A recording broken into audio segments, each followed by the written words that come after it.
Students, today we are going to learn what is the capacitance of capacitor due to the spherical capacitor. Okay, so see here, inside we have the small sphere, the radius we are taken, I am taken as a. Okay, so then outside we have the radius of b. So this is a gap, sphere gap. It is a spherical capacitor, it is a sphere gap. Okay, so which one we are going to take it as a air gap. Here only the electric field is going to stored. Okay, so now we are going to learn what is the capacitance of capacitor when the potential difference between the A and B. This is the thing we are going to learn. Okay, first thing we will learn flux. Electric flux is equal to electric field closed integral of dA. So area of closed integral of dA is the area of the sphere, which is going to be a 4 pi r square. If you are taken, this is a Gaussian surface, so if r radius if you are taken, so it is smaller radius if you are taken, the 4 pi r square, the area of the sphere. So it is E 4 pi r square, it is a flux, electric flux.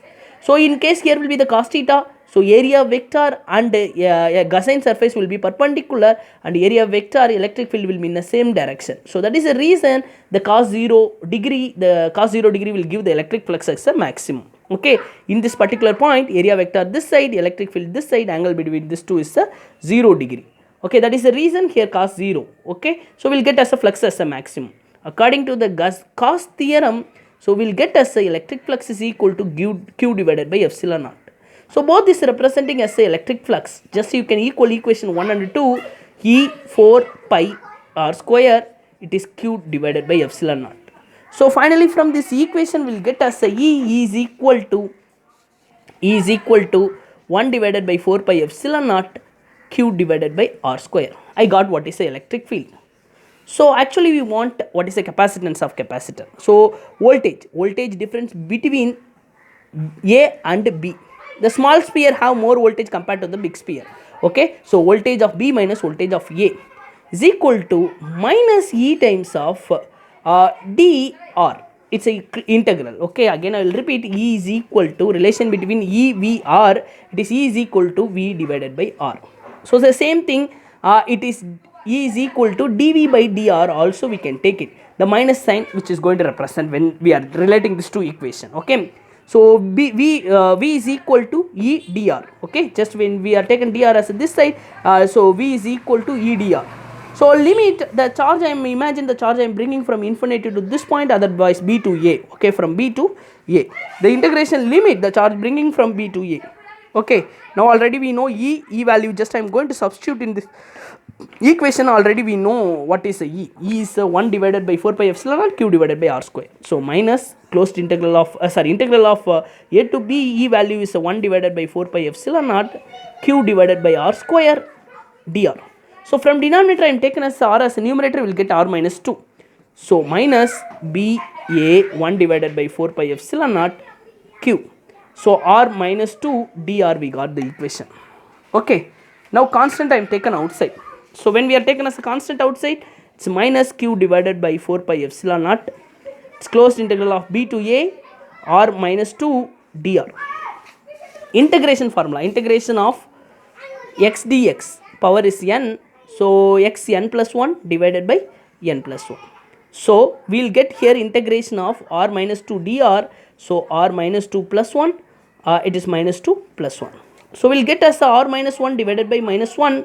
So this, when I am doing as this minus I am taken here, r I am bringing as a denominator, minus is going to become as a minus 1 is going to become as a plus, so 1 by r will get. So this whole value we will get this as the equation, final equation. Okay, so just I am going to take it, instead of doing this I am integrating the value, just we got this. So minus q divided by 4 pi epsilon naught, the closed integral of minus 1 divided by r b to a.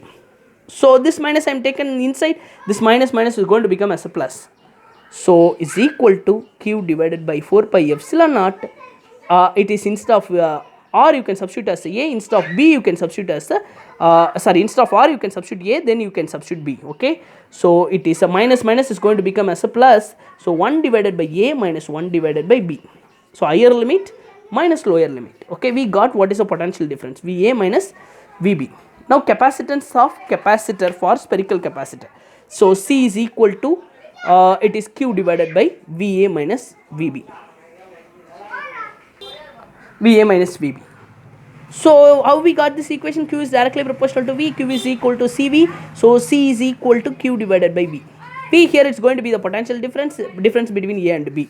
For two different sphere we have A radius and B radius. Okay, already we have the potential difference V and B. So here we have, so C is equal to Q divided by 4 pi epsilon naught 1 divided by A minus 1 divided by B.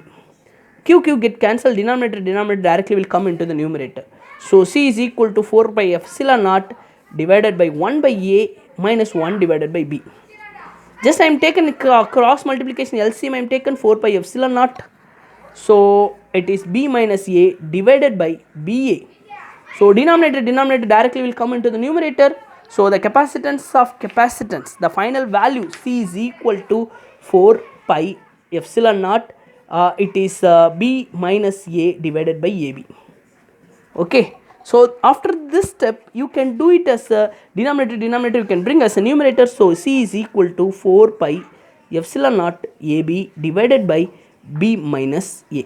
This is a final equation of capacitance of capacitor is stored in a spherical capacitor. Okay, thank you for watching my video. If you like my channel, please subscribe. Thank you everyone.